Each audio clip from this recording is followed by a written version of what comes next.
Kdy je nejlepší čas investovat do zlata? Vyplatí se čekat na pokles ceny? Nebo na tom z dlouhodobého hlediska nezáleží? A když už investovat do fyzického zlata, tak kolik je adekvátní? Je lepší jednorázová investice nebo průběžný nákup, kdy si slitek postupně rozpořím? Na tyto otázky si dnes odpovíme. Vítejte na našem kanále, dnešní téma je, kdy a jak investovat do zlata. Pokud vás zajímají aktuality z dnešní ekonomiky a vše o drahých kovech, zvažte odběr našeho kanálu, pravidelně publikujeme videa na tato témata a vaše podpora nám pomáhá produkovat další edukativní videa. A teď již zpět k tématu. Na otázku, kdy je nejlepší čas investovat do zlata, najdeme odpověď, když se podíváme zpátky do historie. Na tomto grafu můžeme pozorovat cenu zlata na 50letém horizontu. Dle grafu je zřejmé, že zlatu se nejvíce dařilo v době recese, kdy jsou reálné úrokové sazby negativní. Z toho vyplývá, že zlato nejvíce prosperuje v momentech, kdy reálné úrokové sazby klesají nebo jsou negativní. Naopak v okamžiku, kdy centrální banky zvedají úrokové sazby, tak cena zlata spíše stagnuje či klesá. To můžeme pozorovat v současnosti, kdy Fed agresivním způsobem zvedá úrokové sazby a zlato se tak dostalo v červenci roku 2022 na hodnotu kolem $1700 za trojskou unci. Reálné úrokové sazby ale nejsou jediným faktorem, který působí na cenu zlata. Dalším významným faktorem je inflace. V časech, kdy roste inflace, současně roste i cena zlata. Takové chování můžeme pozorovat především díky tomu, že znehodnocení fiat měn vede investory k vytváření zlatých rezerv, neboť z dosavadního vývoje je patrné, že zlato představuje stabilní investici hodící se především v těžkých časech. Další podstatný faktor, který významně ovlivňuje cenu zlata, je aktuální kurz dolaru v poměru k měně, která investora zajímá. Zde přicházejí ke slovu klasická pravidla tržní ekonomiky, kterým je dobré věnovat pozornost. Oslabený americký dolar má často za následek větší poptávku ze strany ostatních měn, to následně způsobí, že vzácného kovu je pak na trhu méně, což žene cenu zlata vzhůru. Nicméně třeba si uvědomit, že zmíněné faktory neexistují ve vzduchoprázdnu a situace na trhu může být v některých případech komplikovanější. Úrokové sazby tak mohou kupříkladu růst a tlačit cenu zlata dolů, sílící inflace však zároveň může působit opačně. Jindy mohou být oba trendy pro vývoj ceny zlata příznivé, ale výhodnému nákupu brání silný dolar.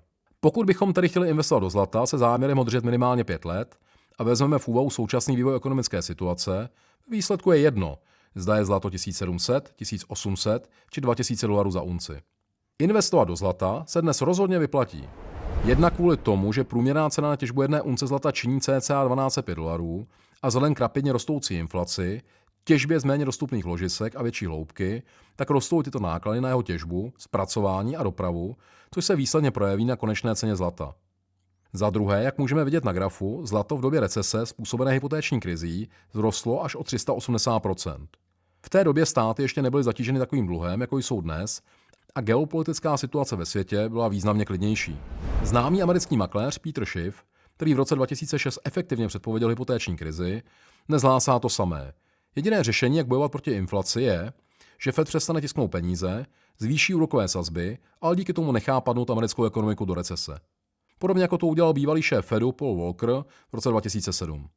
Čili otázka nezní, zda cena zlata vzroste v blízké budoucnosti, ale jak moc roste. Podobně na to mohou být další alternativní investice, které nejsou pod státním vlivem, jako je například Bitcoin, Ethereum a další kryptoměny. Nicméně toto nás dovádí k další otázce, a to je, jaká je adekvátní suma, kterou bych měl investovat do zlata. Obecně se doporučuje mít likvidní rezervu na 3 až 6 měsíců, zbylé jmění lze tedy s klidným svědomím investovat. Bohatí lidé po celá staletí používají osvědčené židovské pravidlo tzv. 3 loukotí. Toto pravidlo doporučuje rozložit rezervu na 3/3, a to peníze, nemovitosti a zlato. Čili doporučení podíl zlata v investičním portfoliu může být 10 až 30% v závislosti na ekonomickém cyklu.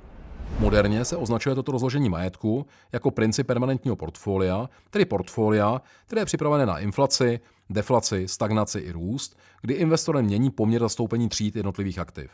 Avšak další rozcestí při naší investici do zlata je, jakým způsobem je ideální investovat. Je lepší jednorázová investice do zlata nebo postupné spoření slitku či mince? Dnes si porovnáme pouze tyto dva způsoby, ale pokud vás zajímá, jak lze investovat do zlata 5 různými způsoby a jaké jsou jejich výhody a nevýhody, tak jsme zpracovali video, které se na toto téma zaměřuje. Stačí se na něj prokliknout v pravém horním rohu. Jinak hlavní výhodou jednorázové investice do fyzického zlata jsou obecně nižší náklady na nákup. V případě jednorázového nákupu je u seriózního obchodníka jediným nákladem tzv. Spread, tedy rozdíl mezi výkupní a prodejní cenou, což je marže obchodníka.